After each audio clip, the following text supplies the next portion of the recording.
Welcome to the Land, your bet sports betting show. A little bit of another late start here on Friday to get this video out to you guys, but wanted to make sure I got to look at some of the tape from Game 5 and looked at Game 4 as well. A couple blowouts. Wanted to see what happened there in those games as we get ahead of Pacers and Knicks Game 6. Pacers obviously got the series on the line here, down 3-2.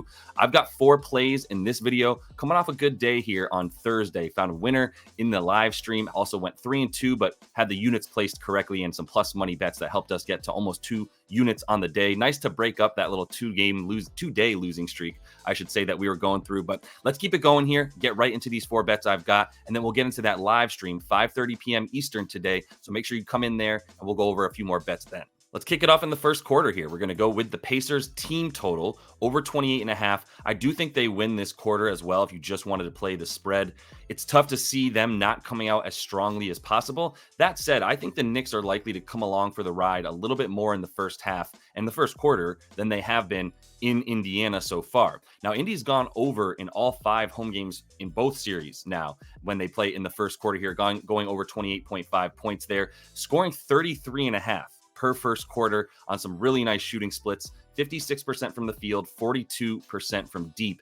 I expect them to keep that tempo up. That's how they know they have an advantage over the Knicks. They come out, they play a lot faster and in transition, and part of that is keeping the Knicks from scoring because they do like to get the rebound and go. It's a little bit more difficult to get the pace flowing if the Knicks are putting buckets in, right? That said, even if the Knicks are scoring, still going to believe in the Pacers' ability to get to the bucket in the half court as well. They've got an 137 offensive rating in the first quarter in the whole series here versus the Knicks, scoring 31.5 points per game, 94 pace that they're playing with. So they're not necessarily like going at the 100 pace that they were in the regular season here, but they're playing very, very efficiently, making a ton of shots early, coming out strong, especially when they're down in the series, which they've been pretty much every game except for when it was tied up at 2-2. And for the Knicks in general, they've been starting really slowly on the road in these playoffs back to the Philadelphia series where they were giving up about 26 points per game on the road to the 76ers in Philly.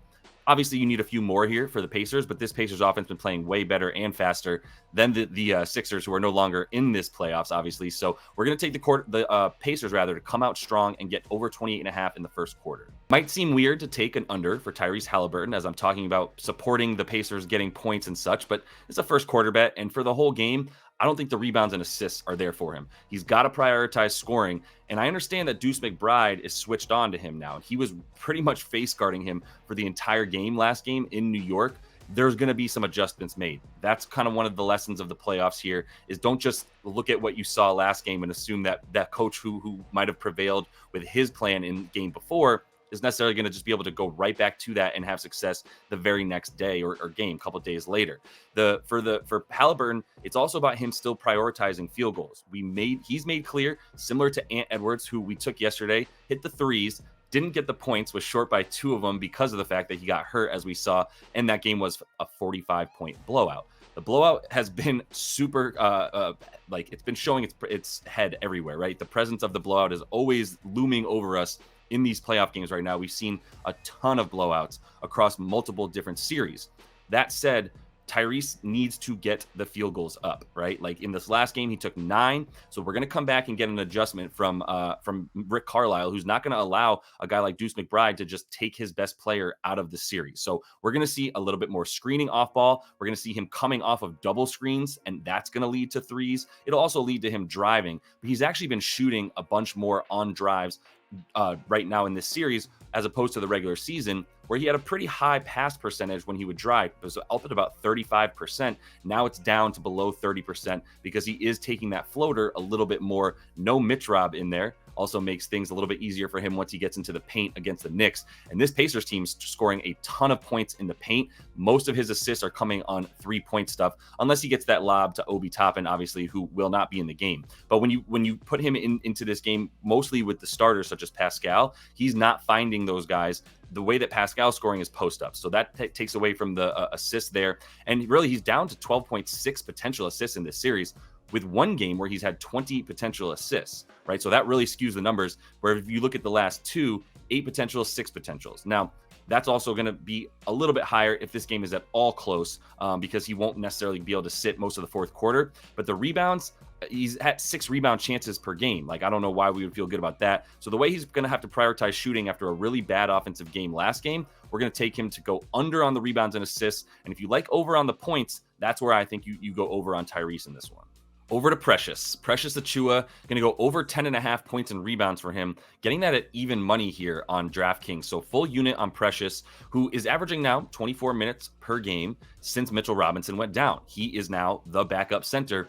And Hartenstein isn't really a 40-minute-a-night guy at this point. He's playing a little bit closer to 36 minutes in this series. And I mean, honestly, blowouts have really skewed some of these numbers, so it's tough to make those minutes projections for Hartenstein. But we've also seen 2 big lineups for this Knicks where they go with double bigs in terms of Precious playing alongside Hartenstein. And that's because Precious is a little bit more versatile, better at guarding guys like Miles Turner, and that allows Hartenstein to play good post defense against a guy like Pascal Siakam. So when they do start to get beat a little bit down low and in the paint, that's when you see those Precious minutes come, and that's where the Pacers are going to be shooting from. They take and make the most points in the paint and shots in the paint on the season, and they continue to do that in the playoffs as they're scoring a ton down low. And I think either way, this is one of those players that is blowout proof, if you will. Like, Precious is going to still be in there for 20 to 24 minutes in a blowout. They're not going to worry about him playing down 20 or 30 in the third quarter the way that they might not give guys like DiVincenzo or Hart the same, or Hartenstein the same amount of minutes. This is a dude they don't mind putting out there in garbage time, but they also have been playing him in regular time. He's getting in there in the first quarter,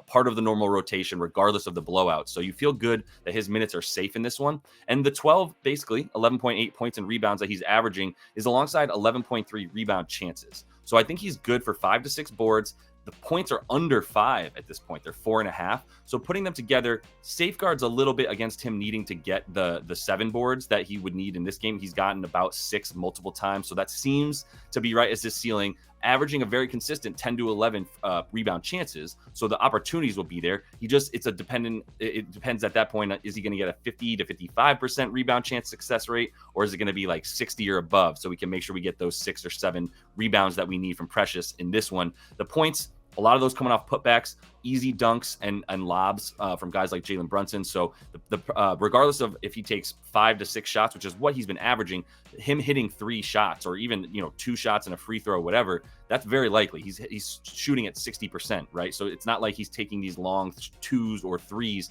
that you worry about him needing to hit 50% to get to it. His field goal attempts should allow him, if he takes 6, he's in the clear at that 50% mark. Even if he takes 5, he's been going 3 for 5 very consistently. So I love him to be able to get over a really low points prop, and the rebounds are always there for a dude who's in there to make sure that he boards up for the Knicks. Another 3-point versus head-to-head battle here we've got between Haliburton and Brunson. I've hit this twice. We hit it at -1.5, where Haliburton had to get 2 more threes. Obviously, that was about +105 when we took that. Now it's down, though, to -0.5, which means Haliburton needs to score 1 more 3 than Jaylen Brunson does. Volume alone, this is a good bet, even at -140. In the series versus the Knicks this season now, where he's up to about 8 games versus the Knicks, 9 3-point attempts per game. So he's getting the attempts up at a clip of almost 4 more, 3.5 more, if you will, versus Jaylen Brunson. So we've got to go with it, because if Haliburton makes one of those 3 to 4 extra threes that he shoots, he's in a good spot to hit 3 in this game. I think over 3.5 gets a little bit dicey for him. I think 3 is a good projection for him, in which case Brunson can even hit 2, which is the most that he usually gets against this team. He had 4 back in the regular season, all the way back in December. Completely different scenario, did Brunson. He had 3 in one game in another game in the regular season.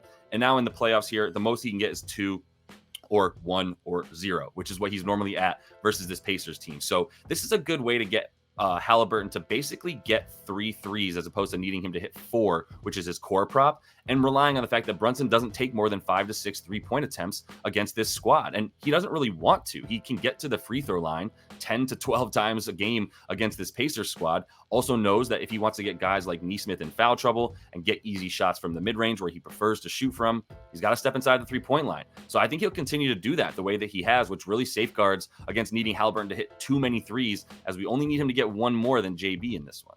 That's all the time that I have for you guys in this one. Going live, as I said, 5:30 p.m. Eastern today, Friday. So we're going normal time, as always, here on the weekdays. If you do want to use that code LYB24, you can use that to get props.cash 25% off on your first month there if you want to test it out. It is what I'm using on the live stream with you guys as sort of my home base each and every time that we go live. So bring your bets, jump in the comments. Let's have a day. And until I see you next, happy betting.